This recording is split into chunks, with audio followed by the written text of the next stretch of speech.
ధన్యవాదాలండి. ఈ అవకాశం ఇచ్చిన అందరి పెద్దలకు ధన్యవాదాలు మేడం. అవకాశం. అభినందనలు మీకు. శోభా దేశపాండే గారు చక్కటి పాట పాడి వినిపించారు. తర్వాత వారు రమాదేవి బుక్కపట్నం గారు.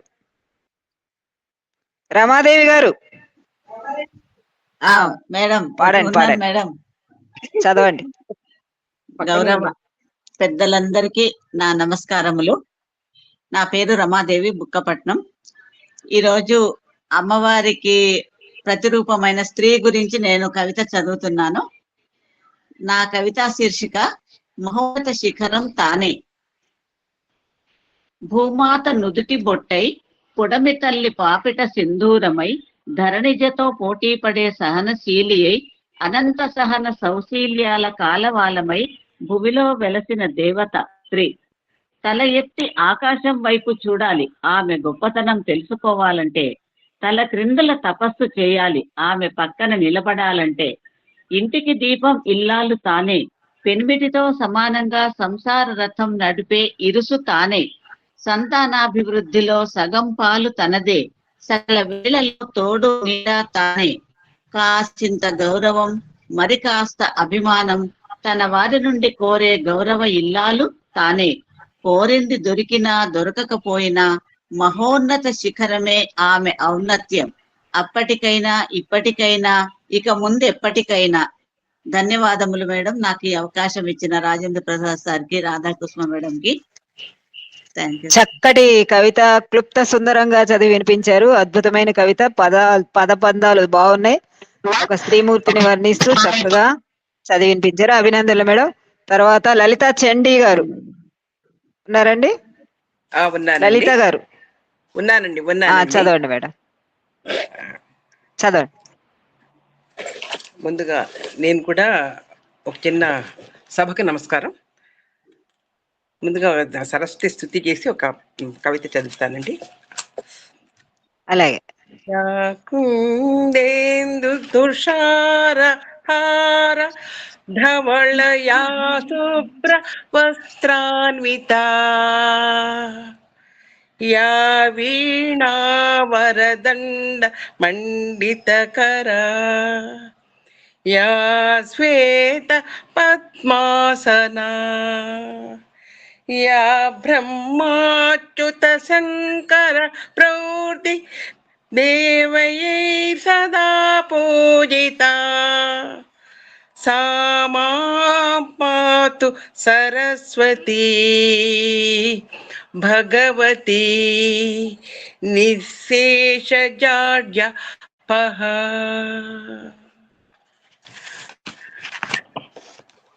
శారద నీరదేందు ఘనసార పటీర మరాళ మల్లికాహార తుషార ఫేన రజతాచలకాశ ఫణీస కుంద మందార సుధాపయోధి సితతామర సామర వాహిని శుభాకారత నొప్పు నిన్ను మదిగానగనెన్నడు కల్గు భారతి. పుస్తకం ఆ పేరులో నా కవిత శీర్షిక అమ్మవారు పుస్తక హస్తరూపిణి కాబట్టి. పుస్తకం కనిపించే వాగ్దేవి గవాక్షం. పుస్తకం కనిపించే వాగ్దేవి గవాక్షం మస్తిష్కాన్ని తెరిచి అస్తిత్వానికి నారుపోసే వసంతం. అంధకార బంధురువైన జీవితాన అక్షర జ్యోతులను పట్టుకొని అవతలి ఒడ్డుకు చేర్చే చుక్కాని. పుస్తకం అక్షర నిధిని దాచుకున్న ఖజానా. పుస్తకం కనిపించే లోకంలో కనిపించని ఒక ఆత్మీయ నేస్తం. పుస్తకం ఒక అనుబంధం. పుస్తకం ఒక అవకాశమిచ్చే దేవత. లోకానికి చరిత్రలను తెలిపే వ్యాఖ్యాత. పుస్తకం ఒక స్నేహ పిపాసి. పుస్తకం కథల కాణాచి. పుస్తకం రూపుదిద్దుకున్న అనుభవాల అంతర్వేది. నిత్యం సత్యం తెలిపే విజ్ఞాన ఖని. పుస్తకం నిత్యం కురిసే జ్ఞాన గంగా ఝరి.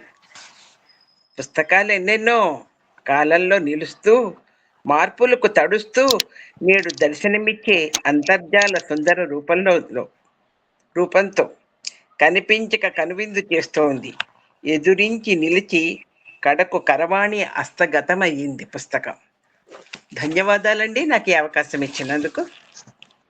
ఎంత బాగా రాశారు మేడం పుస్తకం మీద. ముందుగా సరస్వతి శ్లోకం పఠించారు యాకుందేందు అని, తర్వాత పుస్తకం గురించి అద్భుతమైనటువంటి కవిత, చక్కటి పదాలు అవి పుస్తకం అనేది మనకి ఎంత ఉపయోగం ఉంటుంది, దాంట్లో అక్షరాల నిధి అన్నారు. చాలా చక్కటి పదాలు పెట్టి మంచి కవిత రాసి మాకు అపురూపమైన కవిత చదివి వినిపించినందుకు ఈ రోజు మీకు హృదయపూర్వక ధన్యవాదాలు, అభినందనలు తెలియజేసుకుంటూ తర్వాతి వారు బంగారు విబి ఆచార్యులు గారు ఉన్నారా సార్? ధన్యవాదాలండి రాధా గారు, మీ సమీక్షకు కూడా. ఆచార్యులు గారు రావాలి. నమస్తే అండి. నమస్తే సార్. కాప్రా మల్కాజ్గిరి కవర్ల వేదిక ఈ సంస్థ నిర్వాహకులకి, ముఖ్యంగా రాధా కుసుమ్ గారికి ధన్యవాదాలు. నమస్తలు సార్. నమస్తలు. నాది వాగ్దేవి, కవిత శీర్షిక వాగ్దేవి. ఏమమ్మా వాగ్దేవి, నీవు నిజమా? నీ ఉనికి నిజమా? నిజమైతే నీకు ఇది న్యాయమా? లేనోడికి ఉన్నోడికి మధ్య పక్షపాతం ఎందుకు?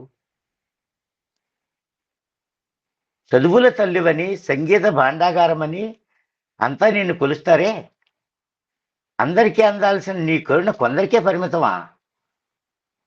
ఏమమ్మా వాగ్దేవి, నా ప్రశ్నకు బదులేవా? మా పంతులు అన్నట్లు నొసటిన బ్రహ్మరాత అంతేనని అంటావా? ఈ దేశంలో పుట్టడమే తప్ప నా మాటలు నీ చెవిని సోకవా? మనువు మాట వింటావా? శూద్రుడు అతిశూద్రుడు సగభాగమైన స్త్రీ జాతికి చదువులము దూరమా? అందరికీ చదువులు అందినప్పుడే కదా అభివృద్ధి అంటే. ఏమమ్మా శ్రీవాణి, ఇదేనా నీ న్యాయం? ఇదేనా సమధర్మం? కాదా ఇది అన్యాయం? నా భాష నీకు అర్థం కాదా? నా ఘోష వినిపించదా? ఏ భాషలో అడగాలి అమ్మా? ఏ భాషలో నేను కొలవాలి? అయిపోయిందా సార్? దీన్ని ఏమంటారంటే నిందాస్తుతి కవిత చదివి వినిపించారు. ఒకవైపు పొగుడుతూనే, ఏమమ్మా సరస్వతి, మాకు లేదా, స్త్రీ జాతికి చదువు లేదా అంటే, స్త్రీ జాతికి చాలా వరకు ఇప్పుడు చదువు ఉంది సార్. అది తక్కువైందేమో కానీ ఉంది, బాగానే చదువుకుంటున్నాం మేమందరం. కానీ మీ కవిత మమ్మల్ని ఇంకా ప్రోత్సహించే దిశలో సాగింది. అందుకు హృదయపూర్వక ధన్యవాదాలు. చక్కటి కవిత, మీ హావభావ ప్రకటనలన్నీ కూడా చాలా చక్కగా ఉన్నాయి. అది కవిత అంటే అంత లీనమవుతూ, అంత చక్కగా ఆనందిస్తూ, మీరు ఆనందిస్తూ మమ్మల్ని ఆనందింపజేసేటువంటి కవిత మధురంగా ఉంటుంది, వినసొంపుగా ఉంటుంది. అది మనకు కావాలి. అంటే ఏడుస్తూ ఏడు మొహాలతో చదివితే బాగుండదు కదా, అట్లానే ఎవరు లేరు, అందరూ బాగానే చదువుతున్నారు. మీరు ఇంకా స్పెషల్ గా కనిపిస్తున్నారు ఇవాళ. Thank you sir, thank you so much అండి, ధన్యవాదాలు మీకు.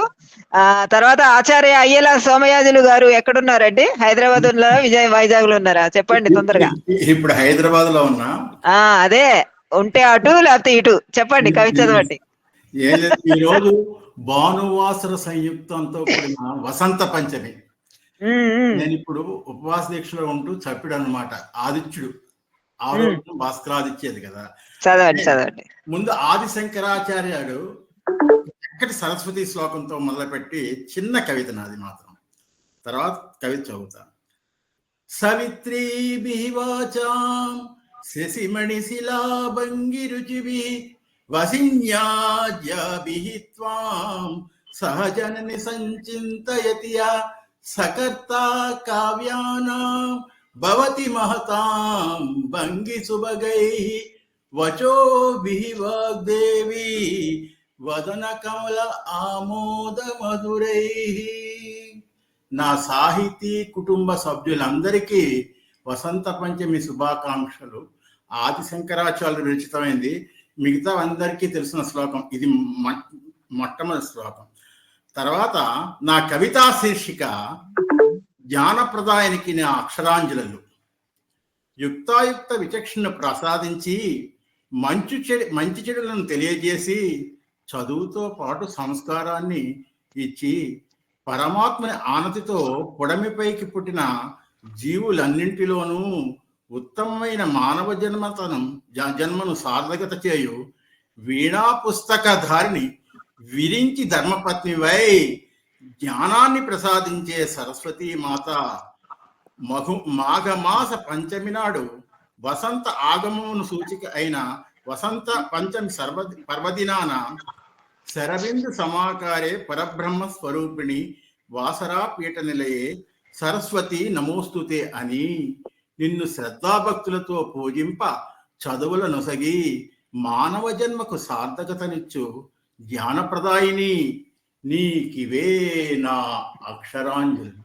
ఆయన నైతిక ప్రవర్తన చదువు కన్నా సంస్కారాన్ని ఇస్తుంది తల్లి. అన్ని కళ్ళకు మూలం నాట్యంలో షోడశకాలన్నిటికీ కూడా మూలమైన ఆ సరస్వతికి కృప మనందరిపై ఉండాలని మా రాధాకృష్ణ గారు, రాజేంద్ర ప్రసాద్ గారు మెడ పొద్దున కూడా ఆయన జ్ఞాపకం చేసి తప్పకుండా అయిపోతుంది, అనుష్ఠానం అయ్యాక వస్తానండి తప్పకుండా అన్నాను. ధన్యవాదాలు. ఉండాలి, అందులో ఉండాలి. మీరు ఎప్పుడు ఇలాగే మా కవి సమ్మేళనానికి చక్కగా వచ్చి మమ్మల్ని అందరినీ ఆశీర్వదించి చక్కటి శ్లోకంతో పాటు ఒక కవిత చదివి వినిపించి మమ్మల్ని అందరి ఆ దేవుని కృప చల్లగా ఉండాలని దీవిస్తూ ఉంటే అలాగే రావాలి. అలాగే మేమందరం చక్కగా కవితలు చదువుతాం, మంచి పేరు ప్రతిష్టలు తెచ్చుకుంటాం. ముందుగా మా గొడ్లవల్లి సార్ గారికి మంచి పేరు ప్రతిష్టలు రావాలి. వారి కవితలు ఈ మధ్య చాలా బాగా రాస్తున్నారు. ధన్యవాదాలు సార్, అభినందనలు మీకు. ఆ తర్వాత మీరు వస్తేనే సభకి నిండుదనం వస్తుంది. చూడండి ఎంత బాగుందో, కలకల్లాడుతుంది మా సభ ఇప్పుడు. పద్మావతి గారు మాట వినిపిస్తలేదు.